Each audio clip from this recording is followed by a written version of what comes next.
el cuarto lugar en anfibios. Nosotros tenemos alrededor de 864 especies en México, de las cuales más de 500 son endémicas al país. Y de estas 500 especies, alrededor de la mitad, del 50%, están en alguna categoría de riesgo en la NOM 059. Es por ello que nosotros utilizamos o nosotros quisimos analizar la vulnerabilidad de estos organismos ante uno de los factores que se ha determinado que influye en diversos aspectos de historia de vida, incluyendo la distribución de estas especies. Para ello hicimos unos modelos de nicho ecológico basándonos en el algoritmo de Maxent. Se creó una base de datos de 13 especies de reptiles endémicos. La información se obtuvo de diferentes portales electrónicos como GEBIF, RENIF, que es la CONABIO, o la Colección Nacional de Anfibios y Reptiles del Instituto de Biología de la UNAM. Se utilizaron datos climáticos provenientes de GovClim, diseño de variables ambientales a una resolución espacial de 1 kilómetro cuadrado.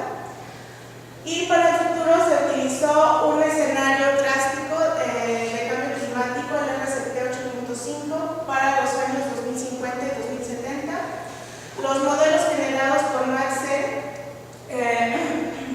se cortaron a un umbral del 10% y se utilizó regiones geográficas como la región en donde esos animales pudieran distribuirse. Entonces, como resultados tenemos que Abronia boberti y Abronia chisari, que son unas lagartijas, pueden aumentar su distribución en más del 100%. En cambio, una especie emparentada, que es Abronia ocoterenae, puede perder incluso más del 99% para el 2070. También podemos observar que Abronia reyi es otra lagartija, podría aumentar su distribución. En este recuadro lo que les muestro son las áreas de distribución potencial en kilómetros cuadrados para ambos años y las áreas de permanencia, colonización y extinción. Entonces, continúo aquí con los mapas. Prótalos transversus, que es una serpiente, puede disminuir su distribución en más del 80%, de acuerdo a este escenario de cambio climático. Varicia rubicolis, que es también una lagartija, podría aumentar su distribución para el 2070, al igual que Uma exo. Sin embargo, otras especies como Uma paraficas y Gopherus flavomarginatus podrían disminuir su área de distribución potencial de acuerdo a este escenario de cambio climático. Entonces, como conclusión podemos resaltar que a pesar de que hay una variedad de respuestas, para la mayoría de las especies el calentamiento global podría tener un efecto negativo. Sin embargo, hay que tomar en cuenta otros aspectos que también podrían estar influyendo en las especies, como la deforestación, la fragmentación de su hábitat y sobre todo aquí algo que quiero remarcar es el desconocimiento que tenemos de estas especies. A mí me llamó muchísimo la atención que de estas 16 especies hay muy pocos registros de colecta, o sea, el menor número fueron 3 puntos de colecta a unos 50 puntos, ¿no? Entonces, y están en peligro de extinción. Entonces, yo creo que sí hace falta mucho conocimiento acerca de las especies como para decir que están en peligro de extinción. No tenemos las bases científicas o el conocimiento, un conocimiento integral para poder decir eso. Entonces, yo creo que estos dos factores en realidad podrían estar afectando fuertemente a estas especies. También algo que quiero remarcar es que los reptiles pues tienen alrededor de ellos muchos mitos y leyendas, ¿no? Entonces, aparte del desconocimiento, aparte tienen este tipo de cuestiones que pues merman sus poblaciones. No sé si tengan alguna pregunta. Sí, perdón, los anfibios son muy sensibles a los cambios de temperatura y todo. Sabemos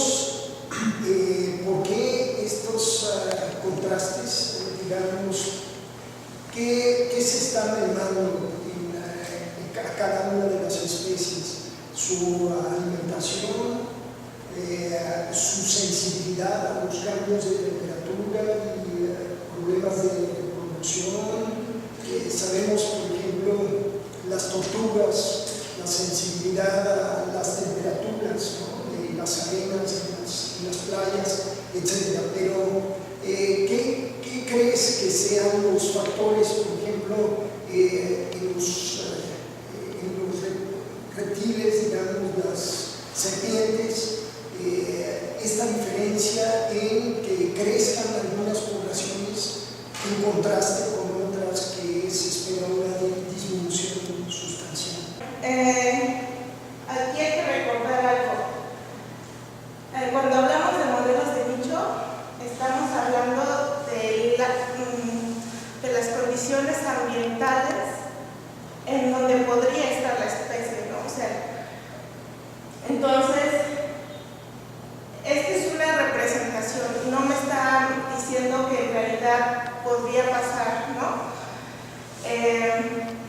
Yo creo que estos diferentes resultados, o sea, que en algunos aumenta y otros, pues tienen que ver con su historia, con la historia evolutiva del nicho. A mí me sorprende mucho, por ejemplo, estas tres especies, que es el mismo género, las diferentes respuestas que pueden tener. Y a lo que voy es que hay una falta de conocimiento sobre la biología. Entonces, aquí algo que también hay que tomar en cuenta es la cantidad de registros que estamos utilizando para hacer los modelos. Entonces, como les mencioné hace ratito, aquí si pueden ver, son 5 puntos. O sea, 5 veces se ha colectado ese animal, ¿no? En realidad no tenemos conocimiento ni siquiera de la alimentación, ni de su reproducción, ni de sus periodos de actividad. O sea, tenemos datos muy dispersos, ¿no? Entonces, para darle una respuesta muy concreta, pues necesitaría yo conocer primero, ¿no? Entonces, pues es un conjunto de muchas cosas: el desconocimiento, la historia de vida de cada especie, y no sé qué más podría, pues en realidad eso, ¿no?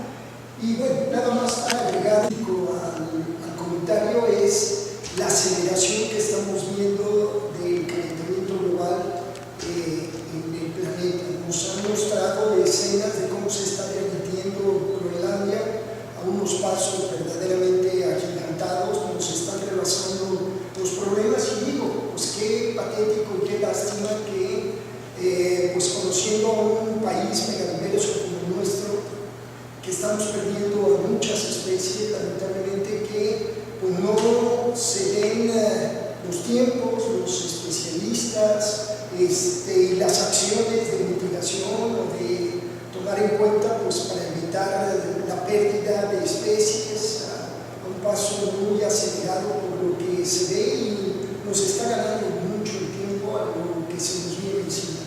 Sí, pues hay muy pocos trabajos que relacionan cambio climático con reptiles o anfibios en México, ¿no? Siendo el segundo país más diverso en el mundo. Entonces, entre los pocos trabajos está este que salió diseñado y colaboradores en el 2010, en donde hablan de una tasa de extinción para las especies ovíparas de alrededor del 40%, algo así. Y de las especies vivíparas, 30-35%, si no mal recuerdo. Entonces, creo que sí es sumamente urgente seguir haciendo este tipo de trabajo, seguir conociendo pues a las especies que tenemos aquí en nuestro territorio, para poder hacer planes de conservación, como me preguntaron a Osiris